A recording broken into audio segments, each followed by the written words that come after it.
Ayan na guys. So na-slopan na natin, ay final na natin papunta doon sa baba, no? Good morning mga bay. For today's video, for today's vlog ay mag-slope na naman tayo. So, bago tayo mag-slope ay tambakan muna natin. Ito yung ating slopan.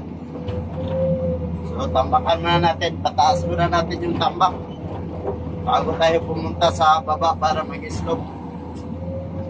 Kuha lang tayo ng materials dito dahil wala pa yung truck natin.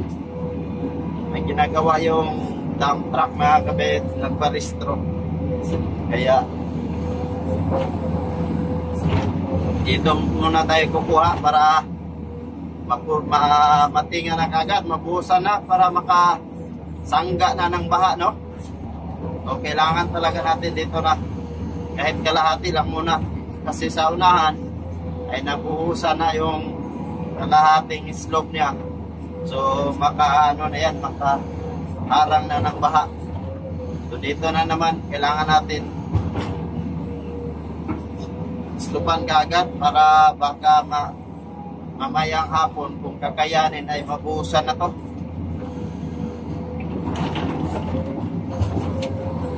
Dito pa rin tayo sa Ditay, Sambuanga, Sibugay mga kabits.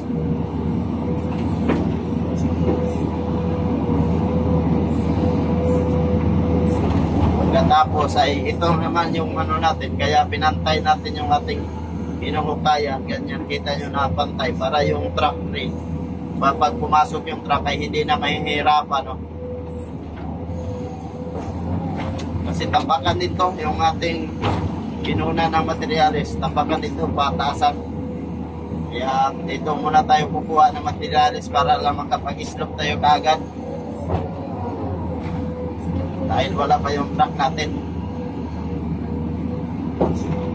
Ang ginawa natin dito para lang magpadali, no? Kung sakali pumaha ay may makaharang na kagad dyan sa harapan.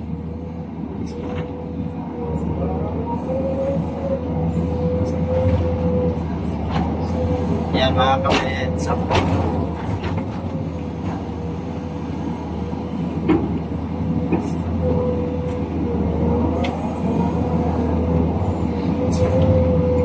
So yun, ayos na yan. Punta lang tayo sa baba.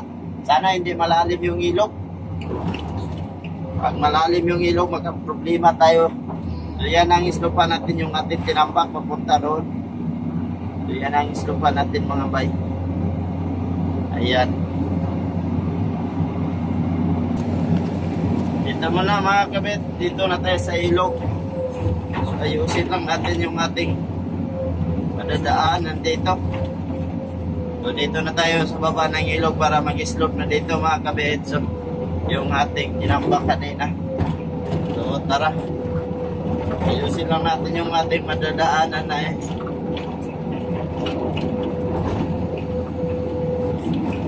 para pantay yung ating paggawa ng slope mga bay. So medyo malalim dito.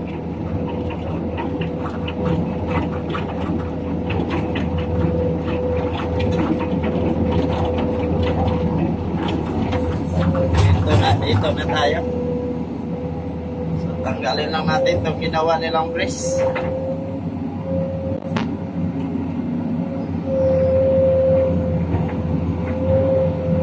Tigas.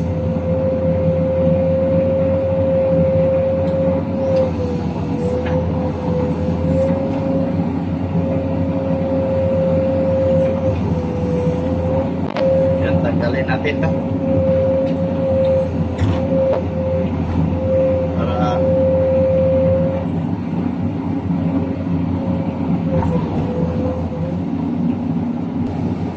So mga kabits, pagkatapos anuhan muna natin pa bawas-bawasan muna natin bago natin i-final lang yung slope. Ayan, dahil at isiksik muna natin siya. So ganyan bago natin i-final mamaya at itong uulitin mamaya mga kabits. Dahil pag diniretso natin ay hindi kaya, balik-balik lang din yung mga materialis. Kaya unan lang muna natin ang pattern para maya ay diretso na tayo.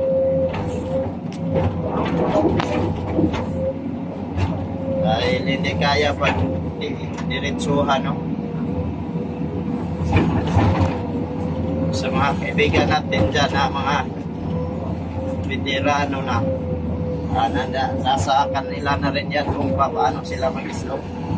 Pero tambak kasi to, kaya kailangan natin na isiksik muna ng maayos bago natin islopan, bago natin i-final. Kasi pag diniretso natin ay hindi pwede.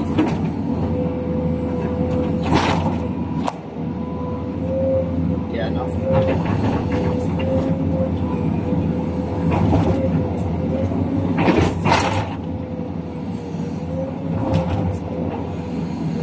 At least may ano na siya, may guide na siya.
Ayan na guys. So na-slopan na natin, ay final na natin papunta doon sa baba, no. Ayan na, tama na yan. Yung ano, mga bato-bato dyan, mga graba sa nakapatong sa kaping, ay palahin na lang yan sa ating mga kasama. So ito yung ano natin kanina, binawasan natin yan. So hindi pa na final, so punti na lang. Matapos na rin natin pag final ng slope, no. So yung pag-discarte natin dito, ganito mga kabits. So pag-discarte natin dito sa pag-slope, bawasan natin kasi hindi yan natin na malinis masyado. Kasi may capping, baka mabasag yung capping pag sobrahan natin nandiin. So ganyan lang yung estilo natin. Idiin lang natin siya. Daan-daan kasi nasiksik na yan kanina. Bali review na lang to para makuha talaga yung elevation sa kanyang slope mga kabits, no? Yan, daan-daan angat ng back.